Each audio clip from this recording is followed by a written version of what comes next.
Coming up next, I have special guest star Maurice from Osme, and he is going to give a little advice about when you're kind of going and looking at new fragrances, and maybe little advice and some tips on expanding your horizon, because I've seen it a lot here when I'm here, which is basically all the time, watching him with new customers, and I thought it would be some great stuff that would be very useful for all my subscribers. So stay tuned, it's coming up next.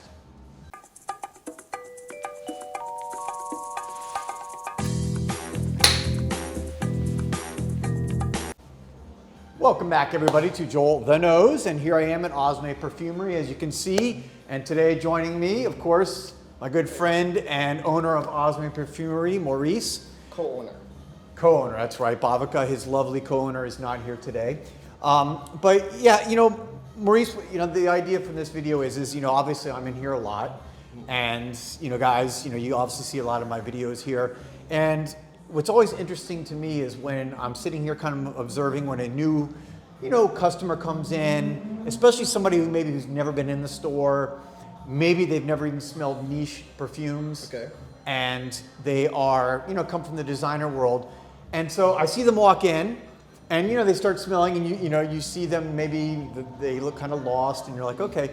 And it's always interesting, you know, I see you, one of the first questions you ask is, you know, what do you normally wear? What do you like? What's your vibe? What you know, what's your favorite smells?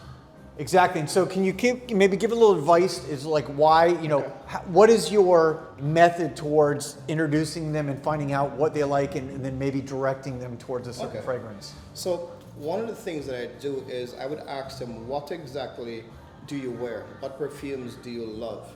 And then I would actually look up the notes and find maybe 5 or 6 perfumes with the same exact notes. Sometimes it's not only the note, it may be a particular perfume in a particular genre. Yeah. So I would say, for example, if they're coming from like La Malle, from Jean-Paul Gaultier, then I may introduce them to Reflection from Amouage.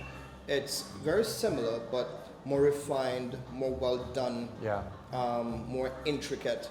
And by slowly introducing them to similar perfumes, but just in a more well-blended niche way, you get them to get outside of the comfort zone a little bit and help them to expand. Yeah, I think that's one of the things that I always find so interesting when I see you talking to somebody, because you take them out of that comfort zone.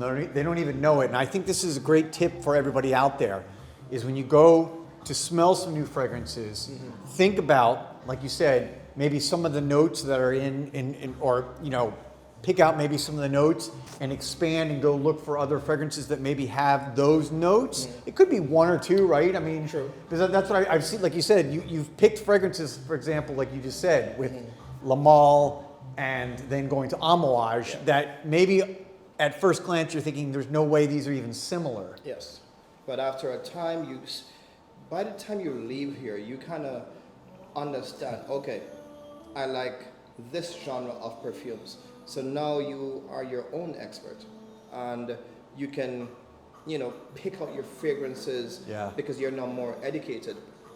One of the things that I love to do is, for every perfume that I show you that's within the genre that you like, I like to take you outside your comfort zone and show you something way off the deep end. Yeah. Every once in a while, clients are surprised. They surprise themselves because they actually like something so niche. And it's fun because it's bringing them, you know, taking them away, taking down all the boundaries. Yeah. And just bringing them into a different arena. So that's another great tip, guys. I would say tip number 2 is, and this is what I've seen you do all the time, is you kind of slowly introduce them to maybe, you know, fragrances that are, like you said, in the similar genre of what they came in liking or expecting to like, and then you throw a curveball. And that's what I always find interesting, is how, again, and it's got to be, I think, you know, you got to go to, you know, an expert like Maurice or somebody that you know who really understands fragrance, because you throw that curveball. And I think it's interesting. At first, they're like, oh, you know, you sometimes see the response like, oh, this is not for me.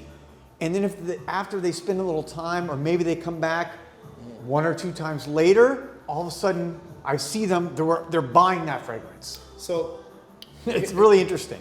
here's the thing. At first, the human brain is very interested. Yeah.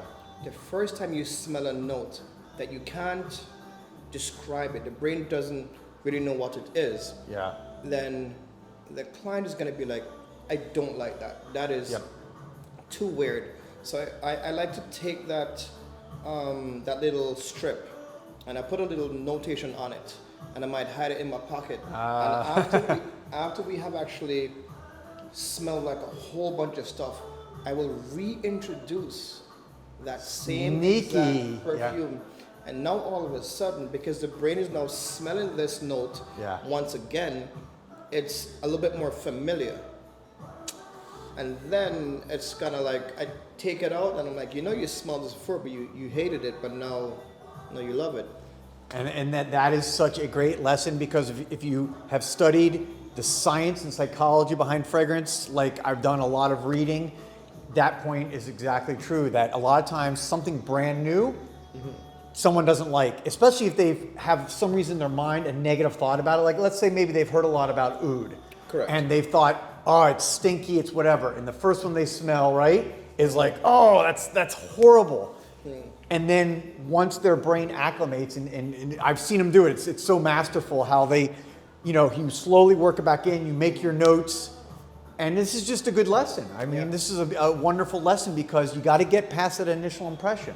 So I have a quick story. I won't Yeah. bore you because it's... No, it's these are long, great. but, These are great. I love it. the first time I got introduced to oud, it was Montal's Black Oud. And this was like wow. maybe 15, 16 years ago, the year that it came out. I hated this perfume. I've never smelled anything like it. It was just strong, overpowering. I didn't Yeah. understand what oud was. I'm like, why is it so rough? Yeah. I couldn't stop smelling my hand. It wouldn't wash off my hands either. So I ended up like letting it Yeah. stay on my hand for a while. I fell in love with it after 3 days. And after the 3 days was done, I end up, heading back to the boutique to buy it. Well, there you go. Perfect lesson from a collector who's been collecting for how long? Maybe 20 years. 20 years, and obviously perfume expert. Maurice, thank you so much, as always. Well- You guys, come visit, and just, some great tips there. Try some fragrances, new ones that have notes that are in the similar genre. Maybe pick out 1 or 2, go find that in another fragrance, and then try something completely outside your realm, okay, and come back to it. Sneak it in, or go to an expert like Maurice, because sometimes you need that extra special attention that maybe you just can't get, or the understanding on your own. So there you have it. Thanks guys for watching. Hope you found this useful. If you haven't subscribed, please subscribe. You can also follow me on Instagram, JoelTheNose, same name. And also click on the link to register for ScentXplore 2021 if you haven't done so already. There's still a discount going on right now. I'll be back soon with another video. Peace and love.